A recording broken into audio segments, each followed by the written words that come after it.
देश के प्रधानमंत्री 72 साल के हो गए हैं और देश की बागडोर पिछले 8 सालों से इन्हीं के हाथों में है। 26 मई साल 2014 ये तारीख हिंदुस्तान की सियासत में सबसे बड़ी बदलाव की गवाह बनी।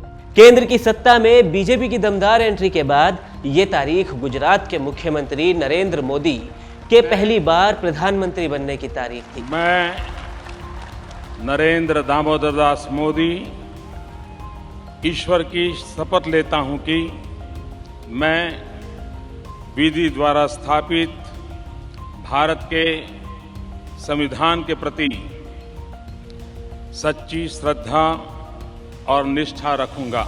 इस शपथ ग्रहण के बाद देश में बदलाव की एक बयार चली। केंद्र की सत्ता में आने के साथ ही नरेंद्र मोदी सरकार ने ताबड़तोड़ और कड़े फैसले लिए और यह सिलसिला आज भी लगातार जारी है। तो चलिए जानते हैं प्रधानमंत्री मोदी की 72वीं वर्षगांठ पर उनके 72 बड़े फैसले। ये वो फैसले हैं जिनसे देश की तकदीर बदली, देशवासियों की तरक्की हुई, जिसने मोदी की छवि गढ़ी, जिस पर विवाद भी हुए। और शुरुआत करते हैं जम्मू कश्मीर से, जहां से आर्टिकल 370 को हटा दिया गया। मोदी सरकार ने अपने दूसरे कार्यकाल में जम्मू कश्मीर के लिए बेहद ऐतिहासिक और चौंका देने वाला फैसला लिया। जम्मू कश्मीर में अनुच्छेद 370 को हटाने के साथ साथ जम्मू कश्मीर और लद्दाख को 2 अलग अलग केंद्र शासित प्रदेशों में बांट दिया गया। इस फैसले को मोदी सरकार की बड़ी उपलब्धि के तौर पर देखा जाता है। कृषि कानून और उनकी वापसी। प्रधानमंत्री के तौर पर मोदी के 8 साल के कार्यकाल में छोटे बड़े कई आंदोलन हुए, लेकिन किसान आंदोलन ने सरकार को अपने फैसले को उलटने पर मजबूर कर दिया। सरकार को 3 कृषि कानून को वापस लेना पड़ा, जिन्हें सरकार ने बड़ी ही धूमधाम से पारित किया था। हमने 3 कृषि कानूनों को वापस लेने का, रिपील करने का निर्णय लिया है। वैसे तो बीते 8 सालों में मोदी सरकार ने मुसलमानों को लेकर कई अहम फैसले लिए हैं, जिसमें सबसे अहम और ऐतिहासिक फैसला रहा है 3 तलाक का। 3 तलाक के खिलाफ कानून बनाना मोदी सरकार की सबसे बड़ी और अहम उपलब्धि मानी जाती है। सीएए, देश के नागरिकता कानून में बदलाव, मोदी सरकार का एक और बड़ा और कड़ा फैसला माना जाता है। इस फैसले को बड़ा इसीलिए कहा जा सकता है क्योंकि आजादी के बाद से ही यह फैसला लंबित पड़ा था, लेकिन मोदी सरकार ने कई साल बाद इस मामले की कानूनी पेचीदगी को सुलझाते हुए आखिरकार इसे निपटा दिया। और इस फैसले को कड़ा इसलिए भी माना जाता है क्योंकि इसके बाद मुस्लिम समाज ने शाहीन बाग या फिर और कई जगहों पर खासकर मुस्लिम महिलाओं ने कड़ा प्रदर्शन किया था, लेकिन उनके साल भर प्रदर्शन करने के बावजूद भी इसे वापस नहीं लिया गया। सर्जिकल स्ट्राइक से दुश्मनों को जवाब देना। 28 और 29 सितंबर 2016 को पाकिस्तान में घुसकर हमला करने का फैसला मोदी सरकार के कुछ अहम फैसलों में से एक है। उरी में सुरक्षा बलों के कैंप पर आतंकी हमला होने के बाद 28 सितंबर 2016 को भारतीय सेना ने स्पेशल फोर्स के साथ सर्जिकल स्ट्राइक करके पाक के नापाक मंसूबों को मुंहतोड़ जवाब दिया था। भारत अब आतंकियों को घर में घुस करके मारता। इसके बाद ही पुलवामा में हुआ आतंकी हमले का जवाब देने के लिए वायुसेना ने 26 फरवरी को बालाकोट एयर स्ट्राइक से पाकिस्तान को मुंहतोड़ जवाब दिया था। भारतीय सेना ने पाकिस्तान में घुसकर आतंकियों के ठिकानों को तबाह कर दिया था। लॉकडाउन 2020 तक कोरोना वायरस ने पूरी दुनिया को अपनी चपेट में ले लिया था। क्योंकि शुरुआती दिनों में इसका कोई इलाज नहीं था, इसलिए संक्रमण को रोकने के लिए एकमात्र तरीका था लॉकडाउन लगाना। जिसके बाद टीकाकरण। दुनिया के कई हिस्सों में कोरोना वैक्सीन को लेकर रिसर्च चल रही थी। तब सरकार ने वैक्सीन उत्पादन के लिए जरूरी उपकरण आयात करने में वैक्सीन निर्माताओं की काफी हद तक मदद की थी, जिससे देश भर में टीकाकरण अभियान चलाने में काफी मदद मिली। सत्ता में आने के बाद अपने पहले वर्ष में प्रधानमंत्री मोदी ने 2 बड़ी योजनाओं का, पहली मेक इन इंडिया और दूसरी स्वच्छ भारत की शुरुआत की। नीति आयोग। 1950 में जवाहरलाल नेहरू ने योजना आयोग बनवाया, जो देश में आर्थिक निर्णय लेने वाले सबसे बड़े सरकारी संस्थाओं में से एक बन गया। 1 जनवरी 2015 को योजना आयोग की जगह नीति आयोग यानी national institute for transforming India ने ले ली। मोदी सरकार का सेंट्रल विस्टा का फैसला अंग्रेजों की छाप मिटाने की बड़ी कोशिश माना जाता है। अयोध्या विवाद का अंत और राम मंदिर की आधारशिला रखना। 14 नंबर पर नोटबंदी की बात करेंगे, जो 8 नवंबर 2016 को लागू की गई, जिसके बाद आधी रात से ही 500 और 1000 के नोट चलन से बाहर कर दिए गए। मोदी सरकार का यह फैसला ऐतिहासिक इसलिए भी साबित हुआ क्योंकि इसके बाद से ही देश में डिजिटल ट्रांजैक्शन बढ़ने लगी। नोटबंदी के बाद से देश में करेंसी नोट का चलन बढ़ता ही जा रहा है। हालांकि इसके साथ डिजिटल करेंसी में भी काफी इजाफा देखने को मिला। 15वें नंबर पर हम जीएसटी की बात करते हैं। पहले हर राज्य में अपने अलग अलग टैक्स वसूले जाते थे, लेकिन अब सिर्फ जीएसटी वसूला जाता है। आधा टैक्स केंद्र सरकार को दिया जाता है और आधा राज्यों को दिया जाता है। वसूली केंद्र सरकार करती है, हालांकि बाद में केंद्र सरकार इसे राज्यों को वापस दे देती है। अब आपको कुछ अंतरराष्ट्रीय फैसलों के बारे में बता देते हैं। रूस यूक्रेन संकट के समय मोदी सरकार ने ऑपरेशन गंगा चलाकर 22,500 से अधिक भारतवासियों को यूक्रेन से सुरक्षित निकाला। चीन के सामने भारत का सख्त रुख, यानी भारत ने बॉर्डर इलाकों पर अपना इंफ्रास्ट्रक्चर बढ़ा दिया। देश की सुरक्षा में भी मोदी सरकार ने कई अहम फैसले लिए। देश के इतिहास में पहली बार चीफ ऑफ डिफेंस स्टाफ की नियुक्ति की गई। 19वें नंबर पर हम बात करेंगे रक्षा में विदेशी निवेश की सीमा बढ़ाकर 49% कर देना। प्रौद्योगिकी हस्तांतरण मामले में सीमा 74% थी। वहीं 20वें नंबर पर रक्षा खरीद में तेजी आई। 36 राफेल युद्धक विमान की खरीदारी को मंजूरी दी गई। अब बात करते हैं वित्त यानी फाइनेंस की। मोदी सरकार ने 10 सरकारी बैंकों का विलय किया। ईडब्ल्यूएस आरक्षण, गरीब सवर्णों को 10% आरक्षण दिया गया।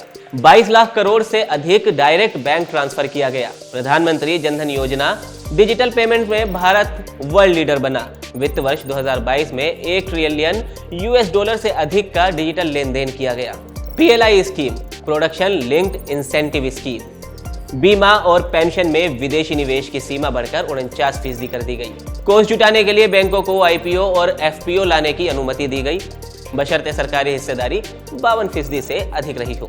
कर लाभ के साथ रियल एस्टेट और अवसंरचना निवेश ट्रस्ट की अनुमति दी गई। मुद्रा बैंक 20,000 करोड़ रुपए कोष के साथ शुरू हुआ। ये छोटे उद्यमियों को 50,000 से 10 लाख रुपए तक ऋण देता है। सरकारी कंपनियों का विनिवेश शुरू किया गया। विदेशी कोषों की आय से संबंधित कर पर स्पष्टता, जिनके कोष प्रबंधक भारत में रहते हो। न्यूनतम वैकल्पिक यानी MAT पर विधि आयोग के अध्यक्ष की अध्यक्षता में समिति को गठित करना। मोदी सरकार ने मुद्रा योजना की शुरुआत की, जिसके तहत सरकार की ओर से ऋण उपलब्ध कराया जाता है ताकि लोग अपना व्यापार शुरू कर सके या फिर पहले से स्थापित व्यापार का विस्तार कर सके। घरेलू कंपनियों के लिए 22% कॉर्पोरेट टैक्स में कटौती की गई। अब हम बात करते हैं उन सरकारी योजनाओं की या फिर उन फैसलों की जिनकी वजह से गरीबों को काफी मदद मिली। उज्ज्वला योजना, 9 करोड़ से ज्यादा मुफ्त LPG कनेक्शन गरीबों को बांटे गए। PM आवास, प्रधानमंत्री आवास योजना, जिसके तहत ग्रामीण और शहरी इलाकों में लोगों को घर दिए गए। प्रधानमंत्री गरीब कल्याण योजना, कोविड महामारी के दौरान देश के करीब 80 करोड़ लोगों को मुफ्त अनाज दिया गया। हर गांव तक बिजली पहुंचाई। कृषि क्षेत्र में मोदी सरकार के महत्वपूर्ण फैसलों की बात करते हैं अब। PM क्रॉप इंश्योरेंस, प्रधानमंत्री फसल बीमा योजना लॉन्च की गई। योजना के तहत देश भर के किसानों को करीब 1.2 लाख करोड़ रुपए का भुगतान किया गया। किसान सम्मान निधि योजना से किसानों के बैंक खाते में 6,000 रुपए पहुंचाए जाने की योजना बनाई गई, जिसमें 11 करोड़ से अधिक किसानों को सीधा लाभ पहुंचा। कृषि उत्पादों में महंगाई नियंत्रित रखने के लिए कीमत स्थिरीकरण कोष स्थापित किया गया। कृषि उत्पादों का भंडारण बढ़ाने के लिए 5,000 करोड़ रुपए के साथ भंडारण अवसंरचना कोष गठित किया गया।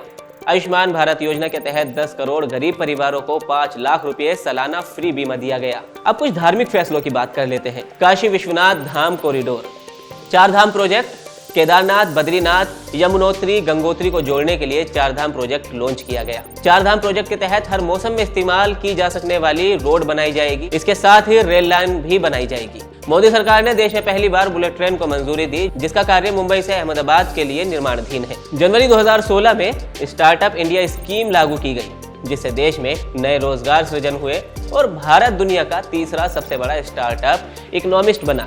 आज देश में 70,000 से ज्यादा मान्यता प्राप्त स्टार्टअप है। देश में 100 यूनिकॉर्न स्टार्टअप भी है। 25 सितंबर 2014 को मेक इन इंडिया कार्यक्रम की शुरुआत की गई। मिशन गति शक्ति, इस मिशन के तहत देश भर में करीब 2 लाख किलोमीटर लंबा नेशनल हाईवे और एक्सप्रेसवे का जाल बिछाया जा रहा है। स्पोर्ट्स सेक्टर में देश को आगे बढ़ाने के लिए खेलो इंडिया स्कीम लॉन्च की गई। वर्तमान में देश भर में 1000 खेलो सेंटर की स्थापना की गई है।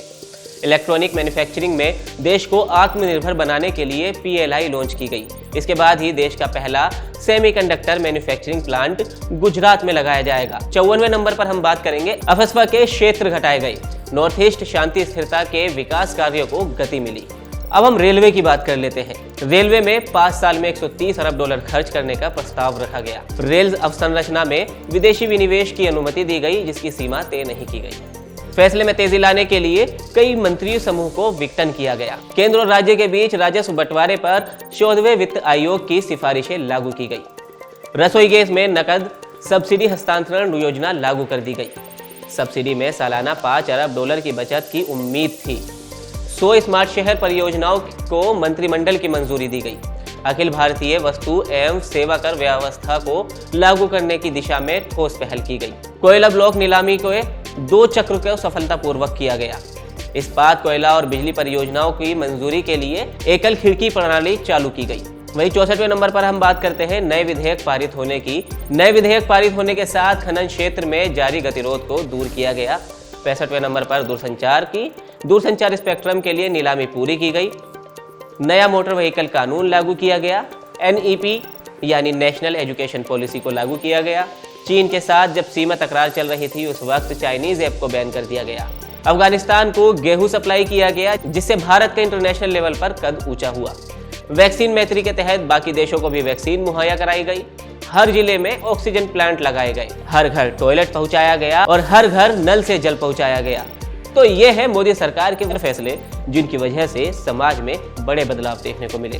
आपको क्या लगता है कि और कौन से ऐसे फैसले हैं जिनकी वजह से समाज में बदलाव देखे गए हैं या फिर गरीबों को काफी मदद मिली है? आप हमें कमेंट सेक्शन में जरूर बताएं।